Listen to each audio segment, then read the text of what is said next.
ये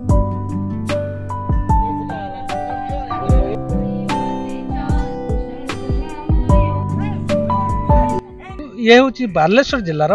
तालपदा ग्राम। एठारे तालपदा ग्राम healthy life जुग महाविद्यालय तरफ एक वृक्षरोपण कार्यक्रम चली।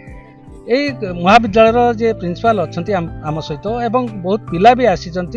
प्राय 1000 ରୁ 1500 गछ लग बर्तमान ये तालपदा ग्राम आम सहित आलोचना करवा कौन बर्तमान जो परिवेश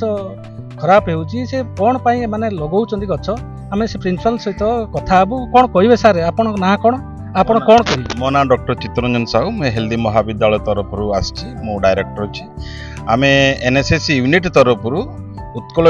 संस्कृति विश्वविद्यालय तरफ ये कार्यक्रम नहीं सरकार आमको कहते जे गछ प्रचुर परिमाण लगातु लोकंर जीवन बंचब सुंदर सुस्थ वायु पाइबे जहाँफल कि संसार बंची पारे विश्व परिवेश जो नष्ट हो बंचई पार। आपण कहीं तालपदा गाँव को नेले आपण बालेश्वर अन्य आड़े तो कहीं आम जो गाँव आम ए गाँ गोटे एनएसएस एडप्टेड विलेज नहीं आउ गोटे गाँ बेगमपुर नहीं आम दीटा गाँव को आम पूरा संपूर्ण डेवलपमेंट करने चाहूँ ये एरिया आम कर सारा पुणी अन्य गाँव को ये गाँव लोक मैंने आमको सहयोग कर आम सहित मिशीच आम कार्यक्रम सहयोग कर जो गाँव लोक मैंने आमको सहयोग करेंगे आम से गाँव में ये कार्यक्रम करूँ। आउ जड़े अच्छा कॉलेज अध्यापक अच्छा रसालपुर कॉलेज अध्यापक अच्छा आम सहित आपण आसछंती कौन पाई? मु स्थानीय जदुनाथ महाविद्यालय एनएसएस प्रोग्राम ऑफिसर अच्छी मु जो हेल्दी लाइफ योग महाविद्यालय तरफ मेगा प्लांटेशन ड्राइव चलती से सहयोग करने आसी जो चित्त सार निमंत्रण कर गेस्ट भाव में मुझे पिला सहयोग करमी गछ लगा कार्यक्रम सफल हम और सार गोटे बहुत भल इनिशिएटिव लोकल एरिया ग्रामांचल लोक मानक सचेतन करने सहित केवल आम गछ लगाऊनु लोक मैंने सचेतन कर गछ लगातु और गछ बंचाई रखु गचर उपकारिता विषय जानतु। गछ ये परिवेश प्रति बर्तमान जे चली परिवेश खराब चलती पानीपाग ठीक होनी कौन कहे गछ लगे कौन पानीपाग ठीक हो? निश्चित भाव गोटे लोक जदि गोटे गछ लगेब समस्ते लोक जदि आम मिशीजा ताहले परिवेश निश्चित भाव परिवर्तन आसीबो जलवायु परिवर्तन आसीबो जो ग्लोबल वार्मिंग को चेष्टा करिवो केमिति आम रोकिबा पाई। आपण कौन कहे कौन ये देखो यहाँ आमर उद्यम अच्छी जे आम आहरी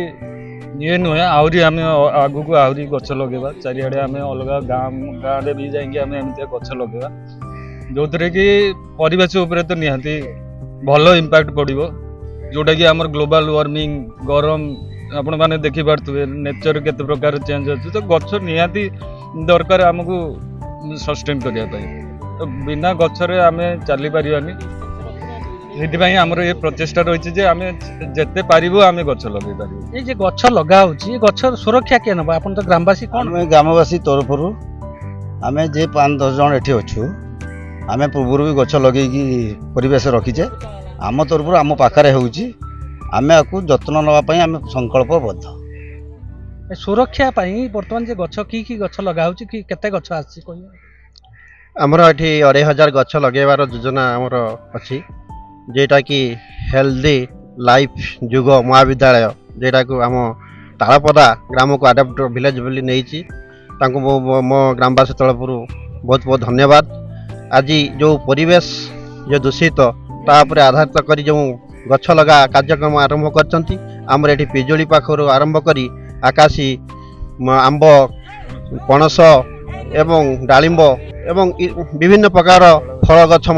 एठी लगा तेणु आर सुरक्षा आम पूर्ण मात्रा सहयोग करूँ जेहेतु आम गाँव परिवेश एवं विश्व परिवेश को रक्षा करने आम से पूर्ण मात्रा सहयोग करूँ। पूर्ण मात्रा सहयोग करेंगे ग्रामवासी हिसाब से मैंने पूर्ण मात्रा सहयोग करेंगे आप कौन कहे? आम तो यह कहूँ निश्चित भाव में गछ तो आम समस्त निहाती अपरिहार्य तेणु आम विश्व जो तापायन होची ताकू कम करने आम जिते दूर संभव आम चेष्टा करूँ आम निजे बाहर आउ अन्य माने भी बाहर तेणु आम लोक मानू ए बाबद सचेतनता कराऊँ और निजे गछ लगाऊँ ताकू आम किमिति भाव में बड़ करूँ पुणी तार रक्षणाबेक्षण करूँ से विषय में आम चिंता करुचु एवं आम आगुरी अनेक गछ लगेचु विभिन्न प्रकार गछ झाऊ पाखर आरंभ कर अन्य गछ आम लगेचु समुद्र कूल आम से सफल होचु ए निश्चित भाव में सफल हो ये निश्चित भाव में सफल हे गछ लगे जड़े गछ लगे आउ 2 जन गछ लगाई आसबे परिवेश सुरक्षा पाई এই যে হেଲ୍ଦି ଲାଇଫ୍ ମହାବିଦ୍ୟାଳୟ ତରଫରୁ এই ପ୍ରୋଗ୍ରାମ ଚାଲିଛି ଗଛ ଲଗା କାର୍ଯ୍ୟକ୍ରମ ବଡ଼ ପ୍ରଶଂସନୀୟ। ଏଥିରେ ଗ୍ରାମବାସୀ ମାନଙ୍କ ସହିତ ମିଶି ବହୁତ ମହିଳା ଏବଂ କଲେଜ ଛାତ୍ରଛାତ୍ରୀମାନେ ଯୋଗ ଦେଇଥିବା ଦେଖିବାକୁ ମିଳିଛି। ବାହାନଗା ବ୍ଲକ ତାଳପଦା ଗାଁରୁ ଶଶିକାନ୍ତ ବେହେରା, ସମ୍ଭାବନା ଲାଇଭ୍।